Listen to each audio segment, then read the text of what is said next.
Nestle, a brand that has become a part of our daily life. Whether it is coffee in the morning, Maggie that is ready in 2 minutes, or chocolates like Munch and Kit Kat, we face Nestle products somewhere, and it is the king of baby foods. But do you know that Nestle has more than 10,000 products of about 2,000 brands? Means if you sit to tell everyone, then the day may end. But have you ever thought that such a big company is also accused of the death of millions of innocents? Although this brand is present in every corner of the world, but its story is so full of ups and downs that you will not believe it. To make people suffer for water, to put new mothers in such a situation that their breast milk stops, and then you may know the story of the whole Maggie story. So let's start the story of Nestle Company, which was initially done for a very good cause, but then it got lost on such paths that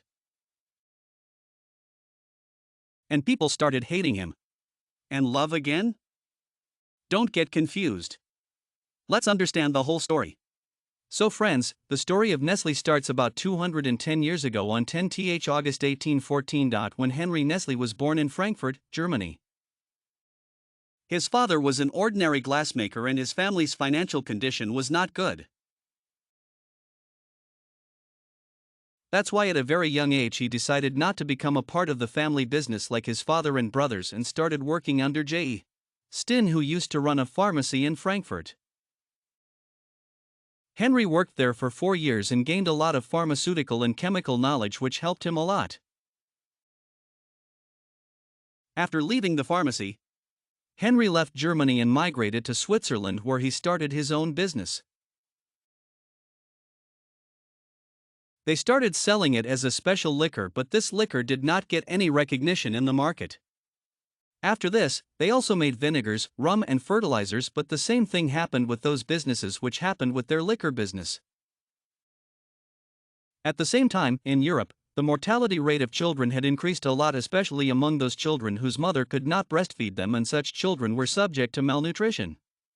Now when Henry started collecting data related to this, he was shocked because in such cases, the death rates were very high. And he was also feeling bad after seeing this figure, because after a lot of efforts, he did not have any children of his own. In this way, he became more sensitive about the safety of other children. And then after a lot of thinking, he decided that he will make such an alternative to breastfeeding which can save the lives of millions of children. With the same thought, Henry started studying on breast milk and started doing various experiments with different ingredients.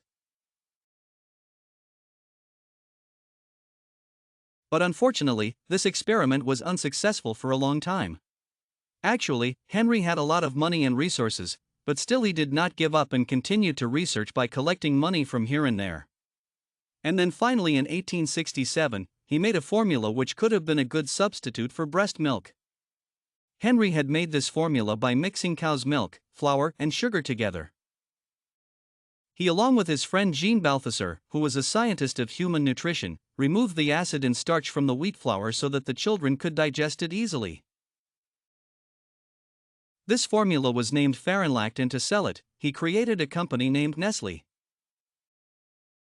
Now friends, the biggest challenge was how to sell it.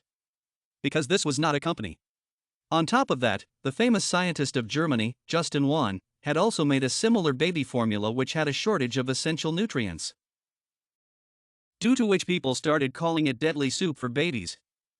There was a fear in the market regarding baby formula which was increasing the problems of the generation.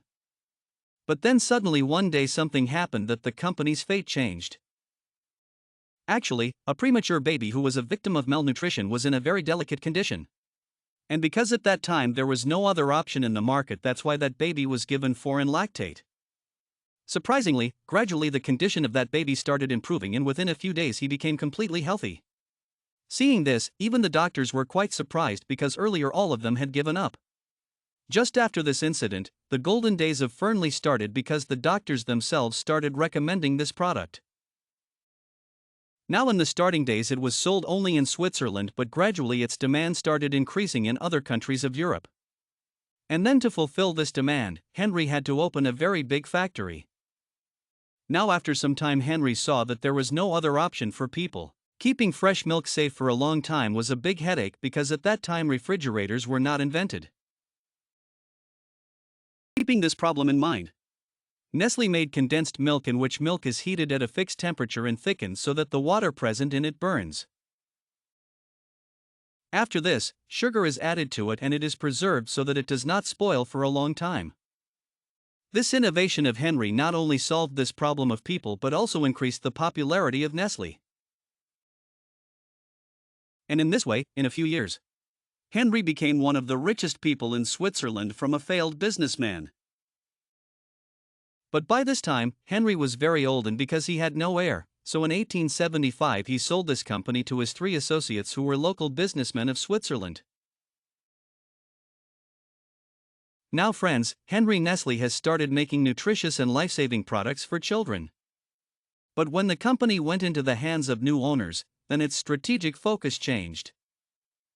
The goal of the new owners was the company's maximum expansion and diversification, because of which Nestle's main purpose was not limited to the nutrition of children, but turned into a profit-driven company. Now, in 1905, with the same intention of increasing business, Nestle was merged with a rival business named Anglo-Swiss, due to which the reach of the company reached US, UK, Spain, Germany and Australia.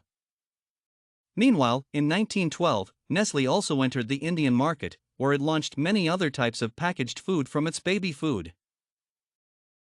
Now, on one hand, the company was trying to set its foot in the global market very quickly, but on the other hand, World War I had also started. Due to this war, the weight of fresh milk began to decrease in Europe and people quickly became dependent on condensed milk. In this way, the governments of many countries started providing milk started demanding condensed milk on a larger scale than Nestle. However, Nestle also faced the same problem that the general public was facing, meaning that fresh milk was not available. And to solve this problem, Nestle bought many factories in America so that condensed milk production can be done from the available fresh milk there. In this way, the company's production doubled in a short time and Nestle earned a lot of money during the war. But when the war ended, then fresh milk was again available in the market, due to which Nestle's problems increased. Because of overproduction, the company was drowning in debt. To get out of this financial crisis, Nestle started diversifying its product lineup. For example, in the 1920s, the company introduced many types of chocolates and powdered beverages. However, Nestle got real success when it launched Nescafé in the 1930s, which was an instant coffee powder. Actually, Nescafé was. Before coming to Nescafé, making coffee used to be a pain in the ass. First you roast the beans, then you grind it, brew it, and then you get a cup of coffee. But the biggest feature of Nescafé was that it made it very easy to make coffee. Just mix it in water or milk and then the coffee is ready. Nescafé not only changed the way of drinking coffee in the world, but it became so popular that it also helped to stabilize Nestle's sinking financial condition. Just like condensed milk, Nescafé's demand also increased during the Second World War. Because this coffee not only got ready quickly, but also boosted the soldiers' energy in difficult situations. That's why during the Second World War, between 1938 to 1945, Nestle's total sales increased to 125 million, and this number was very high at that time. On one hand, Nestle was doing very well at the global level, but on the other hand, it was difficult to survive in the Indian market. Actually, Nestle first launched milk products and baby food items in India. But at that time, most people were dependent on fresh milk and homemade foods. Packaged and processed food was not popular here. In such a situation, Nestle, it has become a big challenge for me to sell my product in India. That's why Nestle first focused on hygiene and nutrition awareness. For this, Nestle ran many campaigns where they explained to consumers that packaged foods are not only convenient but also safe and beneficial for health. Because of such campaigns, people's trust in packaged foods increased and Indians also started using Nestle products, especially baby foods like Lactosan and Cerelac. Because in our country too, the problem of malnutrition was very common among children. In the 1970s, Nestle was diversifying into fields like frozen food, pharmaceuticals, and cosmetics. But during this time, the company did such a thing which put millions of children in danger. What actually happened was that as medical science advanced, it was proved in many studies that children there is nothing more healthy than mother's breast milk. Now, even though Nestle's baby formula was a good alternative to breast milk, as people got educated, its demand started decreasing and the revenue from baby formula also decreased significantly. Worried, Nestle thought that something should be done so that those people also start buying their baby formula which can provide proper breastfeed. For this, they started advertising their product in such a way that their formula is better than mother's milk for children. Anyway, this scandal did not stop only at advertisement, but also started giving money to doctors so that they can tell mothers that Nestle's baby formula is better than breast milk. She started switching to baby formula, which increased the risk of infections in babies. And friends, you know what? Nestle didn't stop there. In fact, taking this strategy a step further, it also started large-scale campaigns in Africa and Asia. For this, she dressed up the saleswomen like nurses who were like the mothers in maternity wards in hospitals and convinced them to use Nestle formula instead of breastfeeding. These saleswomen were kept on commission, which means the more formula they sell, the more money they will earn. And because of this, she started selling this formula very aggressively. Nestle had also given some samples to these fake nurses which she used to give to the new mothers for free.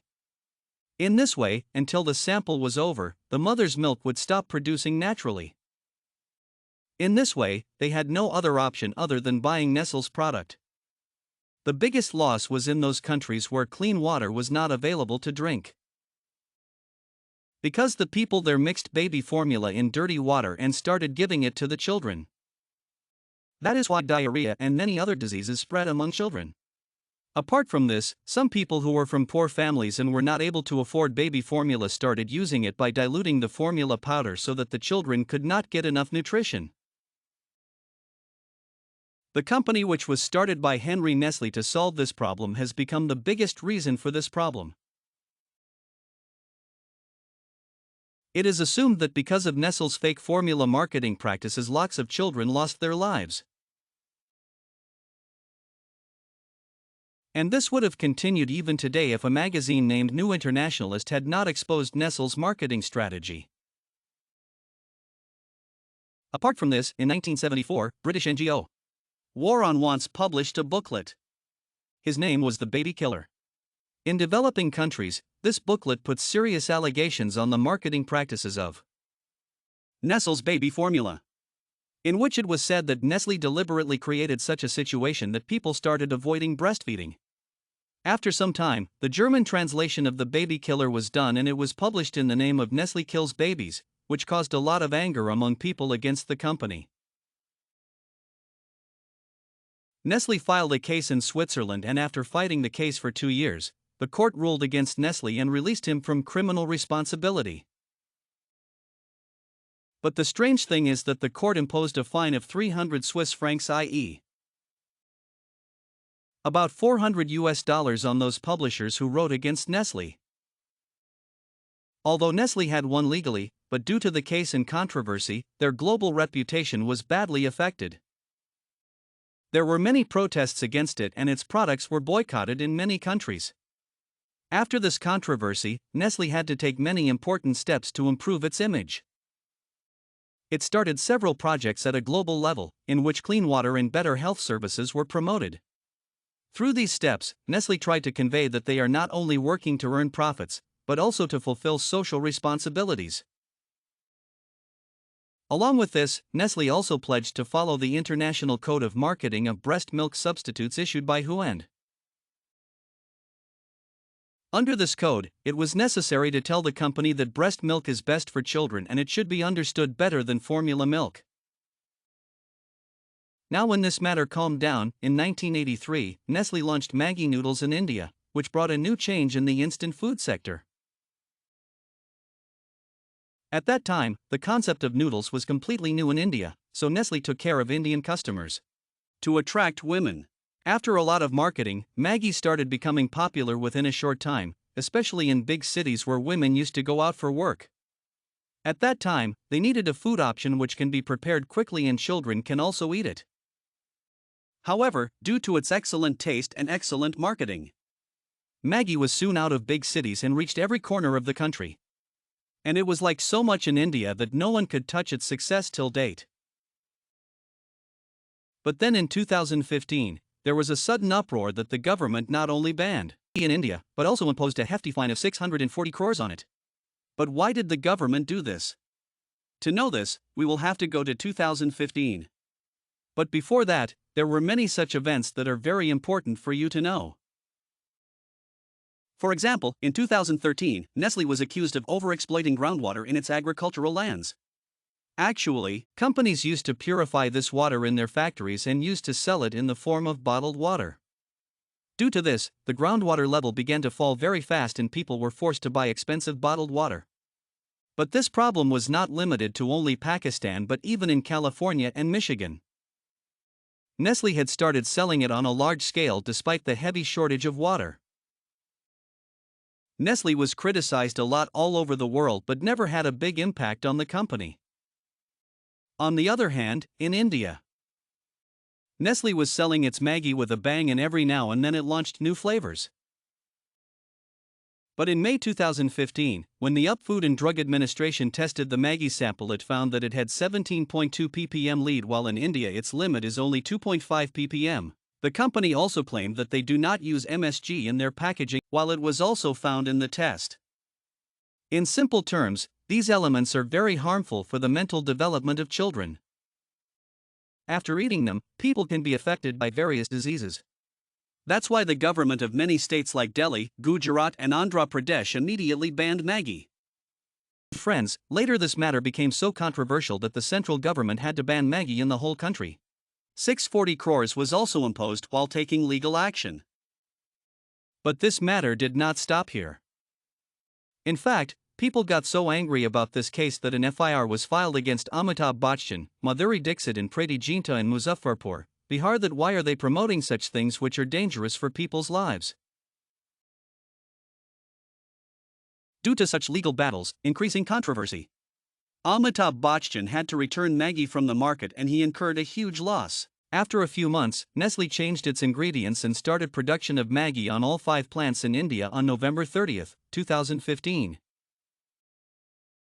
This time, very high-level checks were done on quality and safety of Maggi and it was ensured that Maggi does not contain any harmful substances.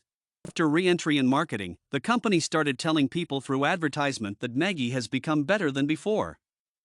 And because of these efforts of the company, people started getting attracted to Maggi again. In this way, Nestle saw many ups and downs in its journey, faced criticism and also faced legal battles. Still, today it is one of the biggest companies in the world. But the question is how? Actually, Nestle is a very rich company, but it does not mean that its products are popular only because of money and advertisement. The company has also launched many products which are really good quality and people trust them. And friends, because of all these factors, you will get Nestle products in almost every country of the world.